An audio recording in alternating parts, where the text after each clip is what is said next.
full late game. We haven't seen that all split long, and I don't think they will. They will aim still for this early to mid-game aggression here. Let's see what the bans are going to be. Maokai should be an obvious one against Odoamne, and then Hecarim should be the one back towards Huni. Question is Rumble Lissandra also going to get banned? And we get to see a new pick, potentially, from Huni. So far, you're 2 for 2 there. Okay. We have Lissandra would then be the last one from H2K. I think it makes sense if they want to just ban out the Huni. So Lulu and Sion taken away. Clear targeting Odoamne, so a lot of top lane bans being thrown around. Yeah, we got potentially 6 bans here against top laners. I think so, and we'll have to see what the last one is. It ends up being the Shyvana. Okay. So they're leaving the Lissandra open after she's been, repeatedly chipped away at. She's weaker over than patches, but still, this is a preemptive ban more than anything else. I'm really curious to see what the teams decide to go for first, because we have seen a lot of top lane picks. Not going to be the case this time, as everything's banned away. It's a Thresh first pick. All right, so here's what Fnatic did in week 9 when these two teams played each other. They made sure Kasing picked Annie, who's a very immobile support, and then they invested so many ganks on the bottom lane from Raynova and from Huni, and it was very easy to pick up kills on Kasing, because he's just standing there as a small Annie doing absolutely nothing. Kasing ended up going 0-6. In that game. That was the first game where he honestly had a negative score. I remember all the fantasy players were talking about how they started him and he gave negative points, and it was horrible. That was the strategy. By Fnatic first picking Thresh, we know Kasing is about Thresh and Annie mainly. These are the two champions, Thresh and Annie. So by taking the Thresh here, potentially you put Kasing on that Annie and you can do the same thing. You camp that bottom lane super, super hard from Fnatic's side. They won't have to. Well, maybe they will be thinking about it right away. If that is indeed the plan, I think we can probably expect standard lanes just knowing the two teams and the way they want to play it out. The Gragas jungle pickup, no surprises there. It has been emerging in popularity, and Lulix has already played it once. Lulix played against the Copenhagen Wolves, and that was a strange game from him because he had a terrible early game. He kept walking mid lane where they had a Diana from Ryu, and obviously against the Ahri and Rek'Sai from Copenhagen Wolves, they couldn't do anything 2v2. And he kept looking for these ganks here. He ended up dying for it as well. Had a very poor start to the game. But then in team fights, he had some very important ultis late game to knock back the carries here, make sure his own backline stayed safe. That was the thing. Exactly. They had so many close calls. He was a big tank there and did a great job. So he's going back to this Gragas. I think it's a fantastic pick in the current meta. But again, look what Fnatic is doing. This is early game aggression. Kalista is one of the best AD carries in the lane. Pair her up with a Thresh against an immobile Annie in lane. Once you hit level 6 in this lane, you just throw Yellow Star in. He flays back, box, and that's a kill on Kasing. And also add in the Lee Sin. The early game for Fnatic here is absolutely insane already. Fnatic is definitely coming out with something a little bit different. This is the first time we'll be seeing Rainover on Lee Sin. Steelback has had a couple of Kalista games. He's undefeated on it. It's just a few, but still. I'm really, really excited to see how this early game goes then. And this begs the question, H2K, do they maybe swap up tactics in the way they want to pick and in the way they want to play out the early game? Well, if they do take standard lanes from H2K, they really have to be aware of all the focus going to be on Kasing or what their option for it. Because again, it's what happened in week 9. That's why Fnatic picked up all these early kills. It was simply onto Kasing and Yanan in the laning phase. If that gets locked in, it's a new one here in Europe.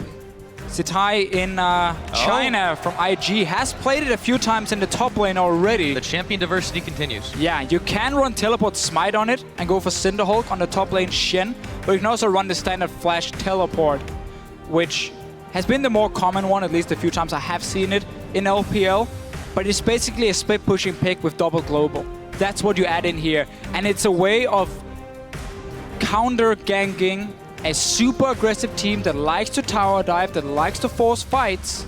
You have a Shen now with his ulti to quickly turn it around, and he can even get back to his lane with the teleport if needed. So this pick here from H2K, and this entire pick and ban phase, if you look at the setup, ignore the Annie for now. Sivir, obviously you want to mainly engage with her, but her mobility, her ulti also helps you if you have to kite back, if you have to extend the team fight and buy time for your team. You got disengage from the Gragas if you want to use it that way, and you have this Shen here, which is so good for counter ganking. The laning phase is not going to be the greatest for Odoamne in the top lane, but it's a big tank, and it's one that can punish Fnatic. Wait a minute. I think we have a top lane Olaf. We do. Smite Teleport, Cinderhulk, Olaf. You want to one-on-one me? Nope. You see the meta evolve before our eyes right here. Yeah, this is what I love as well about the playoffs. This is going to be so interesting. This is going to be awesome. This is just game 1 Deficio. Yeah, and of course Cho'Gath in the mid lane. New pick also for Febiven here. Mainly been playing the Assassins. We saw obviously Cho'Gath from Huni in the top lane against Elements in the last game. Didn't really do a whole lot for him. But really this Fnatic setup here, we're not talking a massive tank setup. You got the Cho'Gath, which is going to get fairly tanky from mid lane, and obviously Olaf is going to stack a sick amount of HP. It's a bit bruiser-centric, but though. it's super bruiser focused. It's very pick focused as well. Like you have 1-on-1 potential, 2-on-2 potential. You got that Lee Sin here, can play aggressive. Reynor, it looks to be playing the Olaf though. If you look at the summoners here, and then potentially Lee Sin top lane. Okay, that's another option too. Well, that works on also with H2K the side. Yeah, they lock in the Diana for Ryu. So we have our comps fleshed out. This is a tricky matchup for Ryu. Yeah, well, I feel like this is a tricky matchup in general. That's very true, but Cho'Gath normally can get kited fairly easily by the likes of, let's say, an Orianna. And Diana is going to have to sit in his face, being hit by his E all the time. It's very easy to connect the Q on Diana as well if you want to set up ganks with this Olaf here. So this is a bit of a risky one. Last time H2K ran this setup was against Copenhagen Wolves with Gragas and Diana, and they lost the mid lane. Pressure at least. Very, very hard to Airwax and Soren. That's going to be the same deal here. Fnatic is going to have control of the mid lane. They're going to have a fantastic bottom lane setup with the Kalista Thresh. And now this Lee Sin top lane. Not something we've seen a whole lot of, but it's a champion now that can run Smite Teleport, which is in the current meta of these top laners. If you have never seen it before, basically you build Skirmisher's Saber, which obviously gives you that 20% damage reduction. It gives you true damage as well when you smite the enemy here, so your 1-on-1 potential goes up. You build a Cinderhulk as well, 25 bonus HP, gives you even more gold if you go into the jungle. And the plan is basically you become extremely tanky in the late game, you have strong 1-on-1 potential, and you can invade into the enemy jungle now and take farm away. Oh yeah, I'm excited to see how this one plays out. What do you guys at home think? We know the crowd's hyped up, but why don't you go ahead and hop on Twitter, hit us up at LOL Esports with that hashtag FNC win or H2K win. We're gonna see what you think into the game, but for right now, we're loading up onto the Rift. Fnatic versus H2K. Absolutely love the new picks already, Pyra here. Oh yeah. From these two teams, at least in Europe. These picks haven't been seen before. The top lane Lee Sin with a smite, I love it. And let's see what Odoamne can do on a Shen. We will indeed, but before we get to that, while we start this game off, let's hear quickly from Kasing about establishing vision in the early game and its importance. By having vision of the enemy jungle is a #1 rule, like before I roam, because usually I don't want to face check into enemy jungler by myself, because jungler is going to kill me obviously, but I can also roam with the jungler, and by having me and the jungler together, it's like we can roam together, and then they're more likely not to contest us because we're already there. And by doing that, I can get vision easily, I can get ganks off, I can even gank with the jungler, so it's like 100% success rate instead of like a 50-50. This fits in very nicely for these two teams because both Kasing and Yellowstar are two of the best supports in terms of roaming, and they have great synergy with their junglers, Reignover and Lulex here, in terms of invading into the enemy jungle here, get that deep vision down, and as Kasing mentioned himself, the ganks you can pull off. If you are 3 people ganking 1, suddenly you should be able to secure a kill nearly every time, especially when you have the likes of an Annie that can flash stun on a Cho'Gath in the mid lane. Yeah, and you've got the Shen pressure too. I mean, his taunt, definitely something you can't underestimate. Yeah, so this top lane matchup, I didn't expect this when I was preparing for the game itself. I like Shen in the fact that, yes, he's great to counter gank against these aggressive teams, but look what Fnatic is doing as well. Steelback is in the mid lane for them, so they don't want to put him on the bottom side. Meanwhile, we have Reignover and Febiven doing the Grump, while Reignover is starting on the red buff on this Lee Sin. Yellowstar invading in. They're trying to get all the information of where Lulex is started. So they know now he's either started on the Crooks up here on the top side, and then they're going to spot him when he goes down to red buff, or he started on the blue side over at the blue buff here for him, and obviously Odoamne. Yeah, so what Fnatic have effectively done here is, I mean, they've sent Febiven top to basically be a top laner as Cho'Gath can be, but they have 2 junglers effectively as a result of it, and no one's hanging out on the bottom side, so they're not losing anything for this. Now Huni going into the enemy jungle level 2, he's got the red buff. He could find Lulex here. So let's just talk about this 2v1 mid, what it means. It basically gives you all control of the mid lane. It's going just in. having 2v1. Huni, forcing the flash. He's playing Lee Sin, so he's a lot stronger in the early game as well. And you have 2v1 against the Diana, a melee champion who's going to be stuck on the tower. Ryu is not going to be able to go anywhere from this mid lane. And by having the Lee Sin to invade and his 3-man squad now of Febiven, Rainover, and Yellowstar, you control everything regarding jungle and mid lane. Talk about controlling jungle at the same time that was all happening. Yeah, they sent 3, they go ahead and take out the red. Now, let's see what they decide to do, moving still into this jungle, taking away the Raptor camp. I even said it was Rainover playing Lee Sin. I got so confused. It's Huni, of course. Huni doing the red buff with the smite, then invading in on Lulex on the Gragas. That was the top lane. Lee Sin for him. Yeah, I don't know when we're Rainover going to obviously get running with the Cho'Gath. a semblance of normalcy in this game. The ward is down. That's going to keep Yarn and Kasing relatively safe if they can get out of harm's way. There goes the Boomerang Blade. Yellowstar is going to throw the hook preemptively, doesn't connect, and they're safe for now. Meanwhile, the bottom lane has been home to the 2 top laners. That's about as normal as it gets right now, Deficio. Yeah, they are sacrificing Febiven a lot here from Fnatic's side. He's not been getting a whole lot of XP. He was still level 1 the last time we saw him. And obviously this top lane, he's going to be able to sit on a Cho'Gath and farm 2-on-2 with Yellowstar fairly well. But he's never going to be a big threat like we normally see from a mid lane Cho'Gath. He's going to get denied a lot of gold. Only sitting on 6 CS, where because he's now a 1-on-1 mid lane, Ryu will be able to pick up some farm. It's still not easy for him against a Kalista in the early stages, but I was expecting Yellowstar, okay, he's here now, to stay with him, and you just push up the lane again, and you can go for the next invade if you want to on this Gragas here. Right.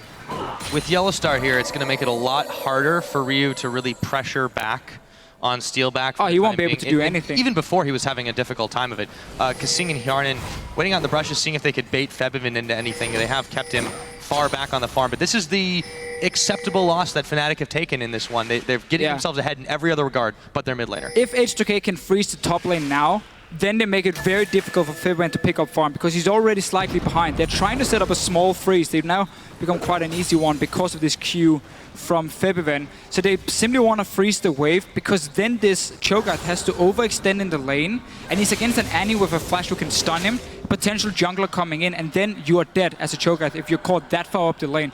It also means Yellowstar has to come up and help him to make sure he can push out the wave and potentially reset it if H2K wants to keep the freeze. And that buys time now for Ryu to get farm in the mid lane. So what H2K is trying to do is force Yellowstar away from the Kalista so Ryu can farm. And look at the response here. Obviously the 2-on-2 lane from H2K is way stronger. So they're getting quite a lot of farm now on important members because of that. Right, but on the other hand, Fnatic, they're able to 2-man this dragon without really any chance of rebuttal from H2K, especially with their bottom lane in the top side. So it's kind of settled a little bit back into a pattern, with the difference being, of course, Febiven still sort of stuck up there in the top side, while Yellowstar's roaming between there and the mid. But first dragon goes over to Fnatic. Again, acceptable risks and losses. They are in a great position to start this one off. Yeah, obviously a good call from Fnatic. When there's 2 guys sitting in the top side, they're AD carry and support, you should always aim for that early dragon. Start getting these stacks rolling for yourself. And if you look at the 2 compositions, because they're so new or so different from what we normally see. Oh, let's see the mid lane first. Ryu went aggressive. Yeah. Lulex is nearby. Might be regretting it. There's the flash of a Steelback, however, as the body slam comes in from Lulex. Remember now, with level 6, Odoamne's got Stand United and Teleport available. So either of those could be utilized to try and get in the face and turn the tides of a Fnatic skirmish. And because Yellowstar has been forced to sit and help Febiven in this 2-on-2 lane with the way H2K has been playing it, then he's not been able to get any proper wards in the river. You can see it's all controlled by H2K here. They got the Rift Scuttler, they got the 2 wards as well in the bushes. So Lulex can set up these ganks fairly easily. He's aiming for that top lane. We just talked about it before, how Cho'Gath can be caught out. Shen is coming as well. Flash for Kasing, exhaust is down on him, but it's not going to be enough to save his life as Hjarnan picks up first blood. 7 minutes in, and Febiven scurrying for the safety of his tower. Absolutely love the way H2K used the minions here to force Yellowstar to play passive. Nothing to spot Lulex. Shen ulti was used, not exactly needed. I think H2K were hoping to pick up 2 kills here. but then you have a teleport. You're back in your lane already from Odom. Let's see it again. Notice the river. It's all controlled by H2K. Finally, when Yellowstar thinks he can go to ward, well, there's a jungler. There's even a Shen killing him. And if you look at Fnatic's composition here, it is very mid-game focused. Lee Sin is a champion that will always fall off late game in terms of damage. He's gonna deal Kalista as well, struggles when it comes to killing big tanks in the late game, because you need so many stacks before you can take them down. And you often also build like BT, which is not very effective against the big tanks here. You need crit, you need single target damage if you want to take them down. Cho'Gath, very focused on his one-shot potential, which is also tough late game against a lot of tanks when there's an hourglass on the likes of a Diana. So it can be tough for Fnatic if this game goes late, where H2K has a lot more options. Diana scales really well into late game as well. Yeah, and H2K have to know this too. If they can last, and they're not just trying to safely play out the early game, they're matching Fnatic's aggression blow for blow. And you know, with that first blood, they get some definitely good gold onto Hjarnan here. He's in a very good position versus Steelback, who's now gotten up to the top side. Reignover's joined him there too, and so is Yellowstar. We'll see what happens going forward. Oh, face call. It's gonna be Yellowstar. Doesn't quite get the play he wants. Didn't get the play, no. And let's just highlight that H2K, in a matter of seconds, managed to adapt to this 2v1 setup in the mid lane from Fnatic that you clearly don't see very often. And they talked about how we need to bounce the wave on the top side, so they pushed the wave into the tower, let the tower kill all their minions, and then they started freezing it on the way back, forcing Yellowstar, as we mentioned a few times, to sit up there with Febiven, not being able to ward, not being able to invade into the jungle anymore, and not being able to deny Ryu any farm. Look at the difference between him and Febiven here. That was so important and so well played from H2K, which has basically made them win the early game. And this Fnatic early game has backfired for them. Yeah, the Dragon play looked really good, but since then they really haven't been able to accomplish much, and let's see if that changes. But Lulex, he's spotted down on the bottom side trying to move into Fnatic territory. Reignover there as well. Steelback and Yellowstar are backed against the wall right now. They're going to have some assistance from Reignover in a moment, but let's see what happens. This tower's nearly gone. And the mid tower from H2K, which was where they could have taken some damage due to Kalista being there, is taking close to none. So H2K is going to get a tower. Everything else from them is completely safe. And when you play against Fnatic, your auto turret is so important. Let's see what happens though. Tibbers is down, on the hunt was popped, the smite went down. Reignover actually has to turn and run tail, but Kasink picks him up anyways. Talk about backfiring. Yeah. And that's a tower too. Hey, we said before the game, for H2K, the important thing is trying to predict what Fnatic is going to do when these aggressive plays comes in. And if you can then turn it around. This was perfect, but that was also a mistake from Fnatic. Reignover diving in with the Ghost even after the flashes hit, took so much damage and then turned around way too late. H2K playing this so well. Lulex is around here just to secure Hjarnan and Kasing, potentially get down a deep water too as well. Meanwhile, Ryu, happy just farming in the mid lane, bottom lane, nothing has been really done there. It's just been a farm phase. Lee Sin couldn't pressure this Shin. That's one of the things, if you run Smite as a summoner, not say an offensive one like Ignite or whatever, on the likes of a Lee Sin, well, you need that Skirmisher Saber before you really start benefiting from the Smite. That's completed now, but it's very hard for you to take down a Shen in a one-on-one anyway. When he will get some damage on the tower, seeing as H2K is swapping around the lanes, but I don't think he's going to be able to take it down in time. Yeah, I think Fnatic realizing that they might have to do some serious damage control the longer this game goes on. Try to start pressuring those objectives. Huni unable to fully finish that one off. Meanwhile, back in the middle, Febiven still very far behind in farm, going to be held even further behind by the likes of Kasing now, who's joined Ryu in this mid. See what he can make do. He is getting nice and big with the feast stacks, but still going to be a while before he can really finish anything off like a Rod of Ages or a Righteous Glory. It's going to be Rod of Ages for him. Obviously, it's going to be a little bit later. Damage. It's going to be fairly late for him in this sense. Hjarnan is caught way behind enemy lines, but here's the Shen. Yep, the Shen has come on in. Let's see if that can make the difference. He's going incredibly low, and he just gets popped. Odo Omne has to back out. So Fnatic, they get themselves on the board there with the collapse on Hjarnan, and it is Dragon number 2 being attempted by them now. Yeah, quite a mistake from Hjarnan, staying in the lane on his own while the rest of H2K were moving up the river to try and set up some Dragon Vision. Fnatic just ran in right behind him. You saw Odo on the teleport in, but he wanted to escape. Oh, they're going to look to still maybe take something back. Yellowstar is the target. Steal back the secondary one as Kasing picks up Yellowstar. Huni is going to get chunked pretty far down. Febiven flashing forward, gets the rupture as well as the damage coming in on Steelback. Ryu gets in, gets out, and ends up being a 2 for none. And H2K now is their time to take the dragon. And we're only 12 minutes in here. Already quite a lot of kills and fights been happening between the teams. H2K, they stayed around that dragon. We're going to have to see in the replay who was out of position here from Fnatic, but they simply got split up. Some people stayed on the dragon, some people tried to walk away, allowing H2K to get the kills. Let's see it again here. This is their Shen ulti on Yan, and you can see how Odo Amne, once he arrives, he doesn't want to taunt Fnatic, he just want to try and run away because this is a lost fight. Even Raynova is coming in the river here. They start the dragon. Let's see what's going on for Fnatic.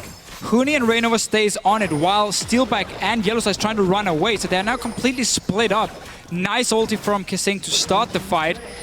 And with that quick kill, with all the damage Fnatic already took from the dragon itself as well, H2K can just get at least another one. Ryu playing it really well.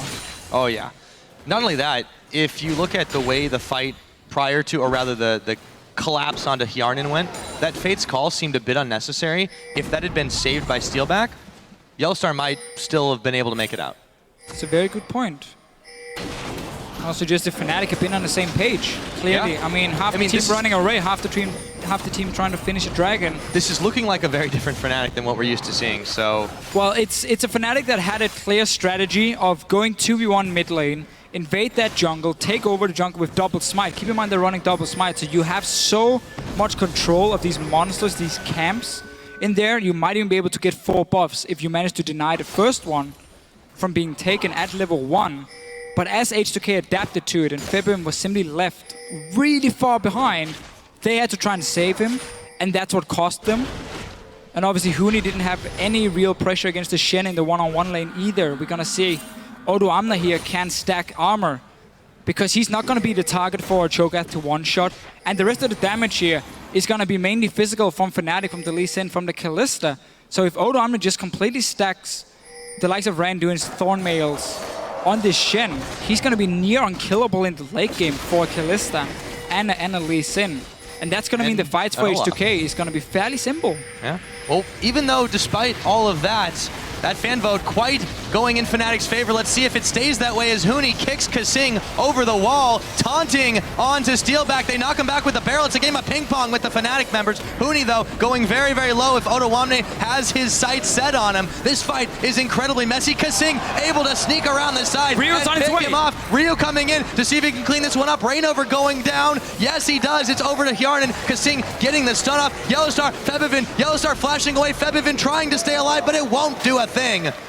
And just like that, you've got a 3-0 in favor of H2K. And the tables have completely turned here. H2K is normally not the team who keeps getting kills in the early to mid game. They get the towers. Now they got the towers, but they also got 7 kills on Fnatic. They're winning every single fight. They can go for more here. If you look at the items from Fnatic as well, they want to scale up in terms of what they've been building. Their Cinderhulk enchant early on from Lee Sin doesn't make him very strong in a big team fight. He needs the second tank item or third tank item to get the bonus HP from it. You got that newly completed Rod of Ages from a Cho'Gath. He's very weak at this point. These items here doesn't allow Fnatic to take big team fights when you already got such a fed Diana from Ryu, when you have a great start from a Shen as well, who's already extremely tanky. And H2K are just playing this near flawlessly. 7k gold lead from them. Let's see the fight. TP is coming in from both. Huni gets stunned instantly. He doesn't really have a whole lot of damage to add in this case. Kasing barely takes anything. He's kicked to safety in anyways. And this is why you run flash on the Shen, so you can taunt flash. You start the taunt animation, then you flash after. Now Kasing is dead for some reason on the tower. Yeah, got hooked up by Yellowstar, and Fnatic take a moment to be able to get a little bit of damage on that tower as well as a pick off on Kasing. Much needed, but going back to the way H2K's played this game, with a part of a couple of mistakes that one of which we've just seen, it has been nearly flawless. The adaptation to such a strange and unexpected strategy has been incredible, and it's allowed them to get a massive lead in this game. And we could see what Fnatic tried to do. with the Lee Sin pick as well. I don't think we're going to see it from Huni if they manage to lose this game after the horrible start they've had, because H2K showed how to play against the triple smite threat, at least from the early invades. And that's obviously where Lee Sin adds nearly all his power is in the early to mid game. Late game for him, he's just going to be a bit of a tank. Not going to offer a whole lot else. Does have the insect he can use, but that's about it. So Fnatic clearly put so much effort into this early jungle invade, and it backfired. So they might have to change the strategy. This is what you can do in the best out of 5, however. You can experiment a little bit. Yeah, you can even try. If you find yourself down a game. You can try a different and a new strategy in game 1. See if you can pull off a win. And if you don't, if the enemy team shows they know how to play against it, fine. You can go back to standard. This is not standard Fnatic in any way. No, definitely not. So we'll see if they can salvage this game or how it does turn out. We're 18 minutes on the clock right now. It's a dragon apiece, but the gold, the towers, and the kills all tell a big story for H2K. Big lead for them as they roam down to this interior bot tower. Kasing eats a sonic wave, but Huni's not going to follow through on that one. There are way too many team members of H2K here. Tower getting chunked down. Reignover trying to make a show of force, but it won't be enough to deter anyone. And H2K grabs that tower for just a few bites out of their health bar. Yeah, Fnatic wanted to trade 2 towers here. They didn't want to go down trying to defend this bottom lane once it already been pushed up. Odoamne obviously would have been able to join with the Shen ulti himself. So they wanted to trade. Now Huni is in trouble. Yes, he is. He takes a lot of firepower. And Lulex throws the barrel. It's dodged, actually, and he kicks Lulex back. He might just live through this one. No, I spoke too soon as Kasing picks him up. Reignover getting chunked by Ryu, who gets an exhaust out. The barrel's rolled, and they have to disengage from this one. Huni does go down, but that is all for now. Yeah, got 1 kill, got the tower before. They should be able to go back and take or defend their mid lane as well. Febiven is not having the game of his life. Not really 100% his own fault, simply by the way they were playing the early game. And when you're sitting on just a Rod of Ages Cho'Gath here, you're trying to just get some farm. You're 50 CS behind the enemy Diana. And you didn't even get to lane against her. It is not good for him, and Cho'Gath is gonna struggle getting to the point where he can really one-shot a target. Needs that Rod of Ages fully stacked, needs 2 extra items potentially before we really see him shine. What Ryu's doing as well is going for Luden's Echo on Diana, and this is a bit of a weird one because Diana normally is a champion where you need an hourglass fairly early on, so you can dive into the enemy backline, you can pop that hourglass, wait for your Q ulti a second time, and you become a bit of a bruiser mage. He's running at full damage, very, very squishy. However, it does give him an insane amount of burst in the early fights. And what you want to do is you have 100 stacks when you start the, let's say, a one-on-one.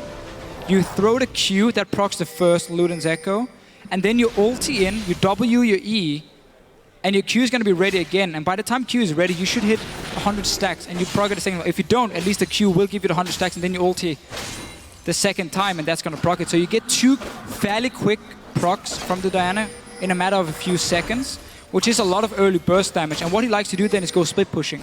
So I would expect a Nashus to come in for him, potentially second and maybe third item, and purely focus on being a split pushing threat on Diana here, which is something he likes to do if possible. Well, and there's so much pressure on really all the lanes right now for Fnatic that would drag them out even further. And H2K obviously not afraid to take these skirmishes. They know they're in an advantageous position to force the hand of Fnatic in any case they can. So we saw while there was a couple members defending the mid, the dragon was taken, so it's a 2-to-1 advantage for H2K here. 21 minutes on the clock as 3 members here, Lulex, Hjarnan, Kasing, and now joined by Odoamne. We're attempting to push this, but it got cleared very, very fast. And with all that pressure here, we're going to see what Ryu can do in the middle versus Huni. Yeah, he can do a lot. I think it is quite a lot. Huni's going to maybe try to push him back, but still. Yeah. Waves are starting to mount, but the map is totally controlled by H2K at this point. They are dictating the pace of this game for the foreseeable future. Yeah, and what they're doing now, because Baron has spawned with 21 minutes in, is they focus on the top side of the map.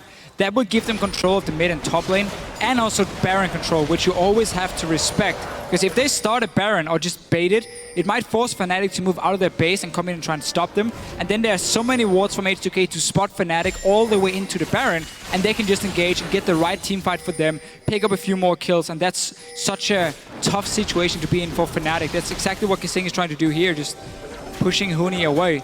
And I want to see what Huni's going to do in this Lee Sin now. Because the pick was obviously meant to snowball from the early game. That backfired completely. Now he's just building full tank with the Cinderhulk. But that means he's a tank with a very low amount of utility. There was a nerf to Lee Sin quite some patches ago where he no longer had the attack speed reduction from his E, which was a big deal for him in terms of his team fighting. Huni here is going to be all about kicking someone back to the rest of Fnatic and otherwise just be a tank, nothing else. And that's going to make this Lee Sin pick look extremely useless. Well, and the issue is they've also got another fairly dedicated tank in Rainover at this point. Febivin, as you mentioned before, hasn't really had time to get the items he needs to scale up. So where are their damage threats? Right now, it's pretty much all on Steelback. It is.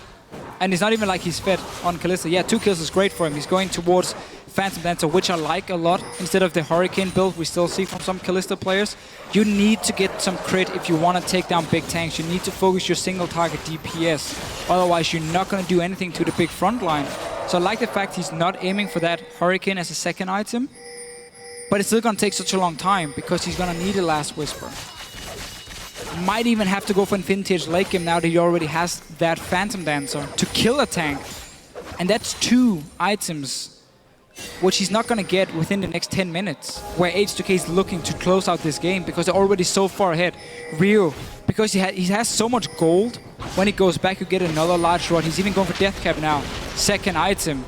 And this bot lane fight here is not going to do a whole lot. Just 2 tanks with no damage hitting each other. So much armor on Ottawamne after he's completed his Randuin's Omen. And you're right, it's going to be incredibly difficult for Fnatic to really do anything here because their damage threats are going to take a while to get up to where they need, and the rest of their team by that time will have significantly fallen off in utility. So what can they really do here? I mean, they have to get a perfect engage, and even then I don't feel like they have enough damage. No, yeah, as you said yourself, you gotta see if you can get a pick. If they don't get caught first, Febivin getting knocked back into the team, getting pulled to safety, but in mid-transit, Ryu's gonna snipe him off. Yellowstar getting pulled back by the Fate's Call, but Rainover is not so lucky. They chase him through, get the stun off, and they're gonna go for broke here. The tower will chase away H2K for the time being, but with Febivin gone, it's starting to look like Baron time. Yeah, we talked about this Baron here a few minutes ago from H2K. Why they put all the focus on the top side of the map was so they had this Baron control, and you saw Fnatic, they had to move in, had to get close to see if H2K were doing a Baron, and that forced a team fight from them. Oh! Yeah, that's a snipe. Ryu, he was on fire against Copenhagen Wolves. He was so good in every single game. 4-0 now. That was 4-0. After that Crescent Slash. Yes, indeed. Baron being started up. Do Fnatic have anything left in the tank? It's going to have to be a Huni steal. If anything, he's biding his time, going around the side. They're going to see him. He throws the ward in. They're going to be able to get the sweeper out to clear it away, but do they have enough to be able to make it happen? Rainover now has joined the party. The Baron's low. It gets Huni manages to pick it up, but can he make that play for his team? Steelback trying to kite, but he's going to fall down. That's a double kill now over to Hjarnan. They may have stopped the Baron, but they might lose everything here. Febivin going down to Ryu. 5th kill of the game for him. Oh my goodness, what just happened? Well, what happened was that H2K didn't stop the damage while Sonic Wave was on the Baron. Huni got in, managed to steal it, but H2K cleaned up a few more kills for them. Might even be able to get a tower here with Kasing and Hjarnan taking it. I mean, that was, I guess, somewhat the least Fnatic could have hoped for in stealing that Baron, but at the same time, it wasn't even worth it because you gave up so many kills for it, and H2K doesn't need the Baron to win the game. Yeah, if anything, yeah, they got it on 1 or 2 members. They denied it a little bit, but still trying to just take the Dragon now. They may not even be able to secure because Lulex is in here. It is going to get secured finally. Okay, so they get a second Dragon. They're doing everything they can to Fischio, but I feel like they've pigeonholed themselves. Let's see this Baron fight again, though. So what H2K did was use the sweep on the ward here to disable it, and that's why Huni connects the Q to have their HP on the Baron. He jumps in with it, steals it. Right here, though, Fnatic should not fight. They should just let Huni go on a solo mission and say, try and steal it. If you do, fantastic. Everyone else is sitting back in base and waiting. If you don't, well, we were behind anyway. It doesn't really change a whole lot. But by Fnatic moving in with 3 guys trying to take a fight, that made this whole play from Huni completely irrelevant. And honestly, not even in favor of Fnatic, despite getting the Baron. Because these 3 guys here wanted to fight. Yeah, with that, Fnatic down 10,000, almost 10,000 gold, behind 9,500, I should say, to H2K here. Let's see if Huni can make a play on Ryu. I wouldn't leave that brush if I were you. Oh, but he does. Gets the kick back in though. Yellowstar and Rainover are there. The Flay's not going to connect. Exhaust is down the boxes as well. But in comes Kasing and Yarden. The tables are getting turned just so rapidly. And Huni pulled to safety, but Rainover not so lucky.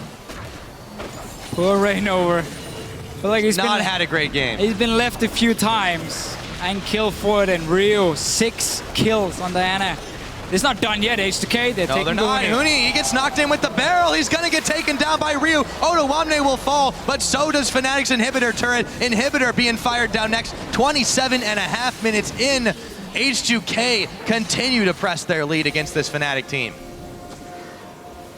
This comp here from H2K with a Shen top lane has been so effective. At every single time Fnatic try to make a play, Otoamne would be there, help out the team. He's obviously building full tank. We talked about how he could just stack armor. I mean, look at this. Randuin, Sunfire, Thornmail. Who's going to kill him? So, Huni gets the kickback on Rio. They're going to try and just create one pick for themselves to buy time. But that's where the Shen comes in now. And then the rest of H2K with the insane mobility, Righteous Glory, Sivir ulti, can join in and pick up another kill for themselves. Yellowstar just stays alive. And really, Fnatic here just have no damage. The entire comp was relying on winning that early game through the 2v1 mid lane and then having this double smite to take over the jungle from H2K and snowball it that way. And that's why the comp looks so weak now from Fnatic. I think that tower taken by Steelback a moment ago just pretty much reflects this game in a nutshell. That's their second. That's the first mid tower. It's 28, almost 29 minutes into this game. It definitely backfired massively. In a best of 5, yes, you can experiment a little bit. Clearly, this one is something that chalk up to the experimental failures. But Fnatic, they got to be thinking about next game at this point. That's what you're doing, basically right here. You don't really focus too much on what's going to happen now in this game. You just start talking about, okay, what are we going to change in the pick and ban phase here? What's the Shen too annoying to deal with? Are we going to give them another one and potentially another Shen game for Otoamne here? Is the Sivir maybe too strong? Is Diana too good of a pick for Ryu? How do we play the level 1 next time? That's obviously the big discussion for Fnatic at the moment. There were 6 top lane bans, if I remember 100% correctly. Including the Shyvana. Shyvana was the last one from Fnatic. From H2K, sorry. And we saw Lee Sin from Huni, we saw Shen from Otoamne. Clearly Otoamne had the better game, but that's not just because of the picks, there's also the way H2K played. We can potentially see the same bans from H2K. Hecarim, Shyvana, and the Rumble. I don't see why not. And try and push Huni again on either Lissandra or potentially a new top laner. The Shen obviously wasn't the one. Oh, the Lee Sin here. It's not been working for him. They're going in. Tower, forget about it. Now they're going to be able to take it down. Rainover just trying to run a little bit of interference, but Inhibitor's starting to get chunked down pretty hard, even though that minion wave evaporates. There is another one with supers on the bottom side. H2K now will have the chance to take this one out. Fnatic just scattered, trying last-ditch defenses here, and Yellowstar gets ping-ponged around, but makes it out, grabs a hook on Lulex. Doesn't quite connect with the Rupture, though. Febivin tried to get it, but he forced the flash instead. Turret goes down at the Nexus. H2K just keep on pecking away at this base of Fnatic. And this is the scary thing about both teams. They are so good at closing out games once they have that lead from the early game. In this case, it is H2K. We're 30 minutes in. 1 inhibitor left, 1 Nexus turret left as well. They can even play it safe and wait for another Baron to spawn, force a fight around that one, not let Huni steal it, and use that to close out the game if they don't want to go for any dives here. Only got the Sivir to really do range damage on the tower, but you're so tanky with the Shen ulti as well that you can just dive on Fnatic if you see an opening. Yeah, there's really no reason not to. Fnatic definitely clearing the waves quite effectively, but they're still taking a little bit of damage here and there. They try to get the chase off on this H2K squad that's a little bit divided with Ryu out of the picture. Otoamne dashing in, gets the taunt off, trying to distract the rest of the members. Ryu comes around the side, pulls them all in. Lulex picks up Steelback. Meanwhile, Febivin, Rainover, and the rest of Fnatic are struggling to just stay alive. Rainover's gonna fall. It's Febivin standing alone, and that's not gonna make a difference because H2K is marching on the Nexus. 31.5 minutes into the game. They take down Fnatic in the most unconventional game 1 that I've ever seen. Yeah, and this Fnatic early strategy completely backfired. You ended up leaving your own mid laner useless, honestly. He was so far down in farm compared to Ryu in the mid lane. And this choke I've picked in just did nothing. 193 CS for Feb event. 319 for Rio on Diana, simply by them first freezing the wave, forcing Yellowstar to come defend, allowed Rio to get a one-on-one lane in the mid lane against the Kalista. And just Feb being denied so much. Coach Prawley here, looking very happy. Give the man some after credit. game one. Or give the team some credit. And the team, but I mean, being able to adapt on the fly